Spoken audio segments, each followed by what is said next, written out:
আমরা রিস্ক নিয়ে জীবনের ঝুঁকি নিয়ে দেশে দুধের প্রোডাকশন এবং মাংসের গিয়া বাড়ানোর জন্য আমরা যে রিস্ক নিয়ে করতেছি, মারাত্মক ঝুঁকির মধ্যে আছি। আমরা প্রশাসন দৃষ্টি আকর্ষণ করতেছি এটা যথাযথ ব্যবস্থা করার জন্য, টহল জোরদার করার জন্য। এ পর্যন্ত আমার জীবন আমি শুনিনি যে কোনোদিন গরু ডাকাত প্রশাসনের মাধ্যমে ধরা খাইছে রোডের মধ্যে, কোনোদিন এ পর্যন্ত আমরা শুনিনি। সুতরাং আমরা গরু পালন করে এখন মারাত্মক গিয়ার মধ্যে আছি। প্রশাসনের দৃষ্টি আকর্ষণ করতেছি এটা যথাযথ ব্যবস্থা নেওয়ার জন্য। দীর্ঘদিন যাবৎ বাবু ভাই এই গরু ব্যবসা করে আসতেছে অত্যন্ত পরিশ্রমের মাধ্যমে সৎভাবে বাঁচার জন্য।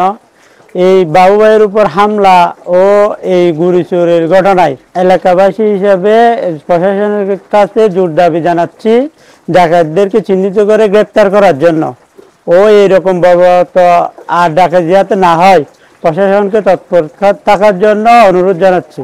একটা গরু লালন পালন করতে আমাদের অনেক কষ্ট হয়। এই সারা কষ্টের বিনিময়ে আমি এই খামার গড়ে তুলছি।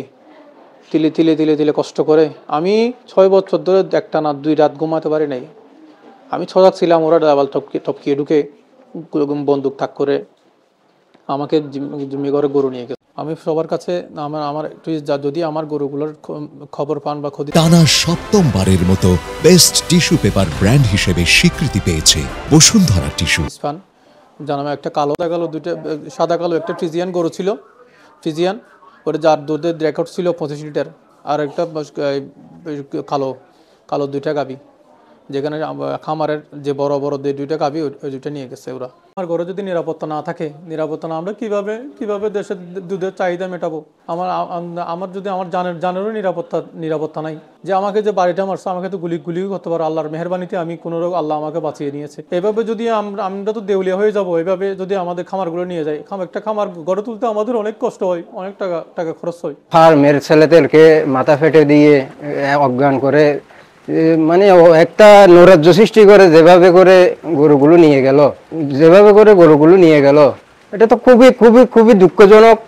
সহকর্মী এই ধরনের ঘটনা, এগুলো খুব দুঃখজনক। আমি ঘটনাস্থলে এসেছি, এখন আমি এখানে বর্তমানে ঘটনাস্থলে আমি এই ঘটনা এখানে ইনকোয়ারি করতেছি। তদন্ত সাপেক্ষে পরবর্তী আইনের ব্যবস্থা করার জন্য আমরা তৎপর আছি। যে খামারির ঘরে ডাকাতি হয়েছে, মানে গরু ডাকাতি করে নিয়ে গেছে এবং খামারিকে আহত করেছে, খামারের যে কর্মচারী ছিল তাদেরকে আহত করেছে, তারা সবাই হাসপাতালে চিকিৎসাধীন হয়েছে। খুবই দুঃখজনক।